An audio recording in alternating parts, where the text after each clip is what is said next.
riding the wave of Samsung and its popularity. I'm also riding the wave of Israel. When I started Samsung 6 years ago, it was a huge company, but ever since it's become even larger and more well-known. Same has happened for Israel. It's always been a country of innovation, but like we saw, a lot of new countries that weren't here are beginning to look at Israel. So it's becoming an ever more source of innovation. Let me give you a few pointers as investors of where we see what's going to happen with the phone. This is the Samsung Galaxy S6, which is last year's, and soon you're going to be able to see the Samsung Galaxy S7. So wait for that. So let's start by asking ourselves the question of how many phones are there? So there's a lot of estimates. This is from the GSMA, which is a Telecom Carrier Association, giving some numbers. 50% of consumers have a mobile subscription. And people estimate that approximately 70% of the world already has a mobile phone. 37% of that are smartphones. Let's take a deeper look at it. On the circle on the right, in 2014, you see that in the developing region, the smartphone percentage is still very small. So there's going to be growth by 2020.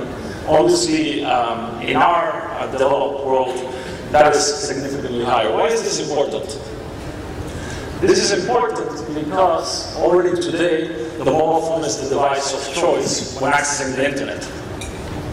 And this is bringing a huge amount of opportunities for the developed world and the developing world. I want to talk about one of the areas that I think is going to be very hot this year. The overview is very hot, which is payments. So the mobile phone has had this inclusion effect for the developing world because before they didn't have access to the internet through wired networks. Now there's the developing world is skipping that phase and going directly to the mobile phone. So it's inclusive from the digital perspective, it's inclusive from a financial perspective because of there being a lot of populations that are unbanked. They don't have access to traditional banking services. And obviously it's bringing a lot of applications. Why do you care? You care because we strongly believe there's going to be a lot of movement here because there's two things happening. One, the developed world has a lot of challenges. I hate credit cards. I'm sure you guys have issues with banks and the way things work. But in addition, there's a real problem in the developing world that is driving innovation. In this graph, which is hard to see, but all you need to know is that that black part of the chart is sub-Saharan Africa and then South Asia. So the developing world these are the number of mobile services. So the startup scene is actually being driven by the developing world. So when we think of payments, it's very chaotic, and even broader is fintech. But if we focus on payments, I like to think of it with three distinct areas. Peer-to-peer, people sending money to each other, and we're going to see huge advances there. We're already seeing a lot of cool startups to share payments when friends are doing things together. We're going to see, we're already seeing something in the brick and mortar space where you can pay with your mobile phone. This has been talked about for years, but we believe with the push of the big players like Samsung, Apple, and the rest, we're really going to see this in the next couple of years spread. Samsung has a good chance to be a leader there with an acquisition of a company called LoopPay, which basically allows you to grab your phone and basically get it close to the point of sale and do as if it was a credit card. And the key there is that the shop itself doesn't have to upgrade in any way. Finally, remote. So we're already buying through the internet. Amazon has this one-click shopping. We're going to see a lot more of that, and we're going to see all of these big companies competing for the one-click and the Samsung button, the Apple button, etc.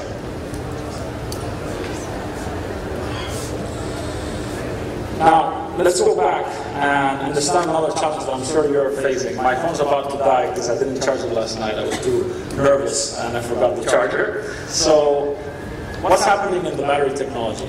There's companies looking at how to grasp or how to take advantage of energy from the sun or from radiation around us, energy harvesting. There's a lot of people working on new batteries, both primary and secondary, to increase capacity. Then there's a company that we invested in called Dror that's doing fast charging. You can charge your phone in 1 minute. And then there's something very cool as well, which is wireless charging. This is also a topic that has been talked about for many years. Companies like Wi-Charge, Humabox, these are Israelis. Wi-Charge, you can think of it as the Wi-Fi of charging. You know, you have a device in the room, and your phone's being charged while you're there. Humabox, on the other hand, has a cool cavity, a cool bowl where you throw your devices, your glasses, smart glasses, your wearables, and they will charge automatically. So there's a lot of cool stuff happening in this space. But let's go back, and we know the battery is important because the mobile phone might as well have been embedded into our brains, because the people in my generation are saying in 87% of the cases that the smartphone never leaves my side, day or night, which is crazy.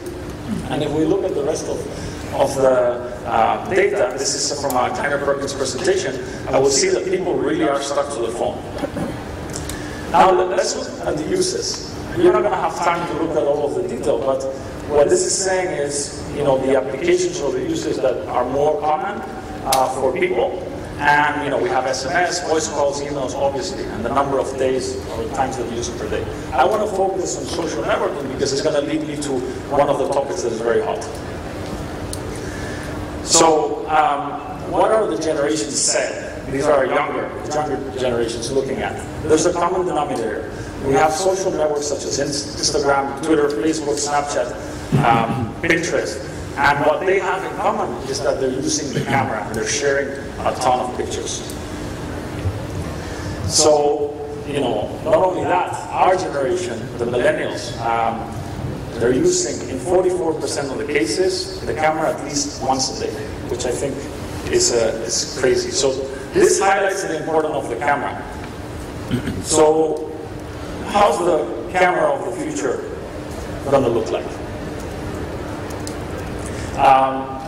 We have very good cameras already from us and all of our competitors, but there's still things that are challenging. So low light environments, when we go out for dinner at night, the picture quality is still, you know, can be improved. We can have night vision. There's companies, as you'll see, that are doing optical zoom, which allows you to zoom in with your regular phone and having a very narrow or thin phone, and yet not lose quality when you zoom in. 3D depth, which is part of what Imagine was doing, and flexible focusing, which is a characteristic of professional cameras. You're able to focus on the object right in front of you and defocus the background, for example. One more slide about this. So we saw an application of augmented reality, and this is going to be even hotter in the years to come. We're beginning to see a lot of very cool content. Measurements, very relevant for Imagine. Indoor navigation, and one of the areas that is very interesting, or that I find very interesting, is new sensors on the phone and also analysis. So the phone today, when you take a picture, doesn't understand what's in the picture. With these new sensors and these new algorithms, the phone will be capable of understanding whether in the picture is a human or a car, an Audi, or whatever it may be. So this is going to bring a ton of innovation moving forward. Finally, I want to show you a clip of a company that we invested in. I apologize for the quality of the sound. It's not great, but it will allow you to see the following. Imagine you are watching an NFL or soccer game in your home. The broadcaster will be showing you whatever angle they want, but then you have your phone and you're able, let's say it's a penalty or a touchdown, you're able to zoom in, zoom out, and move around the scene wherever you want. Now, if you go one step further, you can imagine to actually be inside the game, in the stadium, viewing what the quarterback was viewing, or what the goalkeeper was viewing. So, what we're about is inventing a new type of digital sensors for all of us. So if you can think of the smartphone that you have that Gonzalo so eloquently talked about, it's basically a supercomputer that's always connected to the network. Now, that computer today is literally a device that enables you to know anything about everything. So if you travel from abroad, doesn't matter if you came from Hong Kong from the United States or from Europe, you literally landed in Israel, and you can tell the best restaurants, you can tell the best hotels. You have on your phone actually a super navigation device. So that thing is amazing, right? It's all-inclusive, gives you an entire set of knowledge that in the past you would never have access to. But there are actually small things in our daily lives that we do not have access to. For example, we all had a nice breakfast here, but literally you couldn't really tell the quality of the cheese or the food or the apples that you're having. Some people have nutritional issues. They want to monitor that. There's no way for you to know that with the phone. Some people actually care about things that they drink, eat, buy, touch every day. There's no way for the phone to tell you other than scanning a UPC code. So what we did, we miniaturized a technology that is called near-infrared spectroscopy, which is a technology that is used by laboratories to check the quality and the chemical makeup of materials every day in thousands of laboratories around the world. It's called near-infrared spectroscopy. The first sensor is actually this small, which hopefully you can kind of see. And it is connected to the cloud. And we're building actually a search engine, a database of molecular fingerprints that is ever expanding. And hopefully one day we'll be able to tell you materials, the properties of materials in real time of almost anything that you have around us. So how is that possible? I mean, that sounds crazy, which is a light matter, way for you to just click on materials and know the properties. Well, the way this really works is when you shine light on materials, they interact with the materials. Some of the molecules actually vibrate. Those vibrations are picked up by our sensor, and they create a small fingerprint. That fingerprint is sent to the cloud through the phone, analyzed using our database and algorithms, and the results are sent to your phone in real time. The entire thing takes almost like a Google search, about 10 seconds, 2 seconds for the scan and half a second for the analysis. The rest of it is lag, going back and forth from your phone to the cloud and back. Now, again, this technology is used in many, many fields. The field is being used today, as we speak, in laboratories across the world are in pharmaceuticals, food, agriculture, oil and gas, cosmetics, healthcare, mineralogy, gemology, and so on and so forth. What we have done in the company to date, other than releasing this product, which, by the way, is a small plug, you can go to www.consumerphysics.com and get one. Don't forget to do that. Other than launching this on Kickstarter, and when we launched it, we were one of the top grossing Kickstarter campaigns to date, over $3 million in orders, pre-orders that we have. We've also recruited over 1,500 developers. These are partners that are scanning materials day in and day out. Now, these materials are being scanned to our cloud. That cloud is being always growing with the algorithms.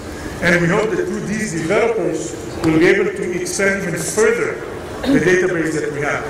Not only that, some of these developers are actually Fortune 500 companies that are thinking of using this in their operations. Some of them actually came to us and told us, look, for example, we're making a phone. The phone has plastics, the phone has glass, the phone has all these different materials that we're using, but guess what? We are using these materials with one quality control lab. Can you actually extend the quality control lab beyond the enterprise, either upstream into your supply chain or downstream, for example, if you can imagine if you are a spirits or wine company and you want to make sure that the wine that you have in the stores is real, well, you can now do that using this very simple device. Very simple device. So we have done that and we're well on our path to do this. And by the way, very much thankful to the OurCrowd investors. I know that some of them are here that have invested us. We're very grateful for that and very grateful for John for the opportunity. We were one of the first OurCrowd investment. And the OurCrowd experience has been beautiful for us. So thank you very much, and a hand for you, John. Really thank you very much. I'll finish with where we're going. Where we're going is the following. So you saw this device. It's actually pretty small. It sells for $250 now, which is a pretty good deal versus $20,000 device, which is large, cumbersome, that you can't take anywhere. Where we're going is actually a device that is this size. Hopefully you cannot see it. It is very, very tiny. It is the size of a smartphone camera. And The way we're going to impact each and hopefully every single person in this world that does carry a smartphone is by embedding the next generation sensors inside the smartphone, wearable devices, tablets, wherever it makes sense for all of us, whether we're consumers or businesses, to embed this molecular sensing technology, this spectrophotometer, inside the devices. Hopefully this will happen in the near future. We have plans in the works. We cannot talk about it now. Hopefully in the next year, when we hear there might be interesting developments. But this is what we're doing. We're bridging the last gap between the physical and the digital world that exists with our own little smartphone supercomputers in our pockets. Thank you very much, everybody. Thank you, Dror. Quick question for you. You mentioned that you couldn't say, but we're going to ask anyway. So, first of all, what are the killer use cases, and when will it be incorporated, your best guess, on a smartphone? So I think I'll answer the last question first. So I think the killer use case that we see, if it's embedded inside smartphones from the feeder that we have, are from three distinct use cases or fields. One is around food. This is something that all of us eat at least once a day, even if you're on a strong diet, at least once a day. And it's something that people really, really care about. There is a huge portion of the population that is voting with their wallets every day that they care about the food. So one is food quality, nutrition. That is a broad general area that people care about. And actually we have the first third-party developer app on the platform called Diet Sensor for managing nutrition for chronic disease patients. They launched it at CES, won a big award. So food is one killer use case. The other one is actually around the human body. So as I said, these are used in healthcare all the time. So imagine a day where you can take your phone, bring it close to your skin, different places in your body, and know something meaningful about your body. This already exists, by the way, as pulse oximeters. In the I think 5 already they have a pulse oximeter. If any of you have an Apple Watch or a smartwatch, you know that it can measure your pulse in real time. This is basically a spectrometer that uses 2 or 3 bands. We're expanding the usability of that beyond the pulse meter. And the last one, I'll be very brief, is about pharmaceuticals actually. So people actually take pills and they really care about what they're taking. They want to make sure it's real. So you can buy this online now, and inside the phone you just need to be, to stay tuned, right? You can ask your friends at Samsung, probably they have an idea. Okay, thank you everybody very much. Thank you. Hi, I'm Eran, co-founder of Corephotonics. Corephotonics is the inventor of the computational dual camera and the first company to actually demonstrate such a device. Our technology significantly improves photographs and videos captured by smartphones by overcoming the major handicaps which differentiate compact cameras from digital slim cameras.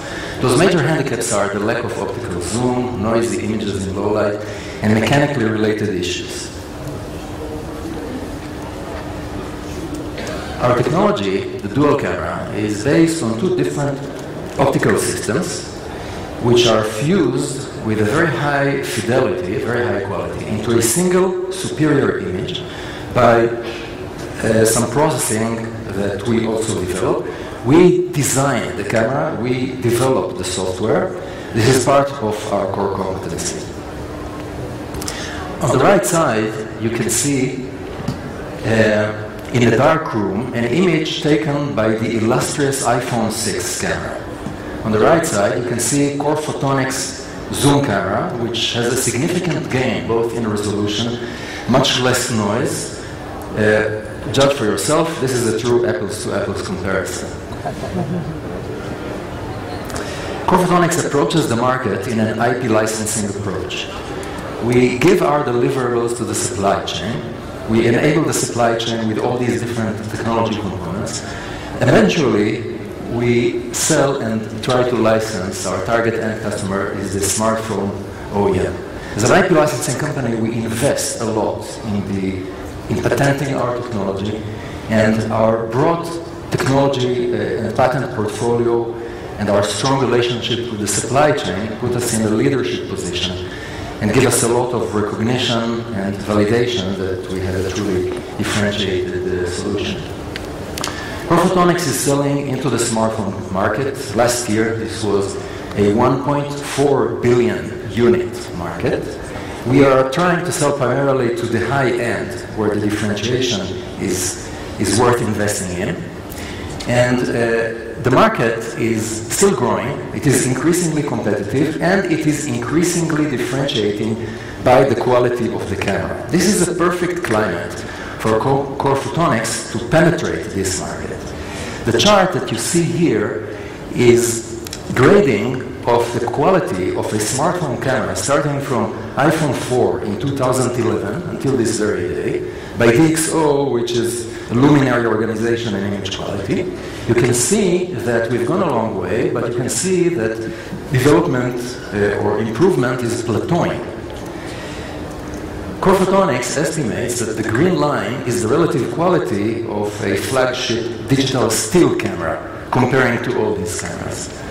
The yellow line is the Corephotonics dual camera and how much of that is going to improve or cover the gap between these two technologies in your smartphone use. So finally, this is the last slide. You can see that industry analysts forecast a significant penetration of dual cameras into the smartphone cameras. And basically, many of them will go into the high end, some of them will go into the mid-range, but there will be significant penetration, and Corephotonics will leverage its first mover advantage to continue and dominate this market. Thank you. Before you leave, I have a question for you as well. The technology is ready. Now it's maybe a matter of cost and decisions. When is your gut feeling? When are we going to see this on the smartphones, on the majority of smartphones, these kind of functionalities? Right. So above and beyond the analyst forecast which you've seen, then based on my opinion, then in the year 2018, we'll start with a situation where most flagship smartphones, most of the leading brands that you will know will carry a dual camera, which will in fact perform significantly better than what you have today. And then there will be a tail going down to the low end of the market, which is a billion devices away, some of which on the higher end will actually use dual cameras for different reasons, not only image quality improvement, also depth measurement. And then on the very bottom, it will just remain single camera. Thank you very much. My name is Amir Eskenazsi, CEO of Pixie. And this is the Pixie point. The Pixie point gives any item you attach it to a digital identity and, very, very uniquely, something you will not hear from any other product in the market today, it enables locating it precisely wherever that is. This small device is a connected device that creates a technology platform that we call the location of things, bringing location to the Internet of Things into the 20 billion items that are going to be on it by 2020. Our first Pixie app on top of this platform, enabling consumers to locate misplaced items wherever they are. The breakthrough here is that we are able to tell where every Pixified item is exactly. We create a map and we have the exact coordinates of each one of them, down to inches, even through walls. The competition doesn't even come close. What they can tell you is whether something is or is not within a 50-foot radius around you, but they cannot tell you where it is. So practically, if it was in this room, it would tell you your keys are on the left side of this room. Good luck. What we enable you to do, as you can see here on the screen, we give you the exact distance, in this case 9 foot 7 inches, and the exact arrow to guide you exactly to where it is. And as you walk towards it, it will continuously correct and show you exactly where it is. And this is the wow factor, a very cool AR display that simply shows you exactly where it is. All you do is you pull up the phone, you scan, boom, there it is. You just see it. No other company has done that. This is something that we have built, and this experiences is what draws consumers and developers to our platform.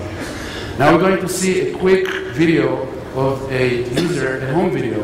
We have marketing videos as well. You can help yourself to our website and see that. But you can see a home video, scratches on the phone and all to exactly show you what you will feel when you have this application. Can we get the audio? All the items have expired. Keys, 19 feet from me. So they are here, somewhere. Where? Pixie, help. I press some keys. And Pixie comes and helps, and he tells me they are close by, and he tells me to start walking. Okay.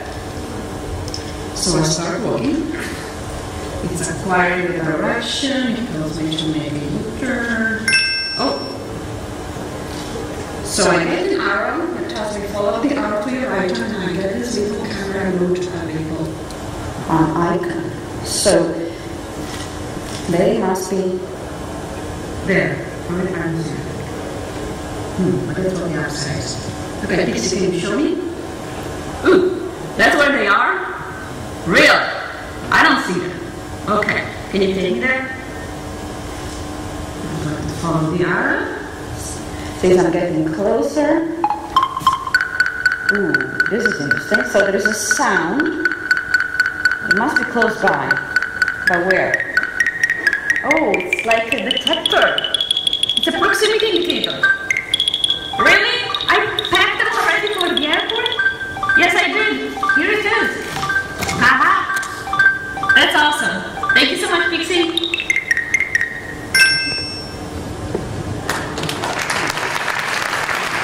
Isn't that great? So what you've seen here is extremely unique. We made it look extremely simple. You just walk in the direction, boom, there it is. The technology under this is extremely difficult. There's very sophisticated algorithms. There's very few companies that have the disciplines to integrate all these things together to create this experience. And that's what draws consumers and developers to our platform.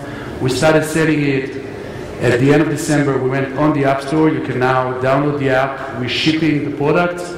And the rate in which we got the orders makes us on a runway to ship over 500,000 of them in 2016. And this is only the beginning. The application that we show here redefines location solutions for consumers, redefine precision, redefine the experience, but it's only the beginning because it is a platform, and what you can do with this further is create many applications that leverage it. Think about a smart home in which the home knows exactly where you're at every given time, so it can react to your every wish and whim in context. Whatever device you point at, it reacts to.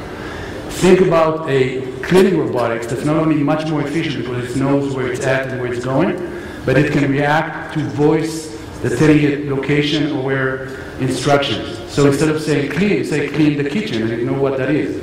Or you can say, hey, what's that mess? Clean that. It knows where you are, what you're pointing at. It goes and cleans that point at that moment. Nobody else can do that. Think about a smart bag that knows what belongs in it, and therefore can warn you if anything is left behind. When you leave the hotel or the meeting, it tells you and then helps you find what you left behind. Think about a smart supermarket in which instead of going around and leaving the cart behind, going hunting for your product, actually the system guides you who the products you want to create, just like Waze guides you on the road.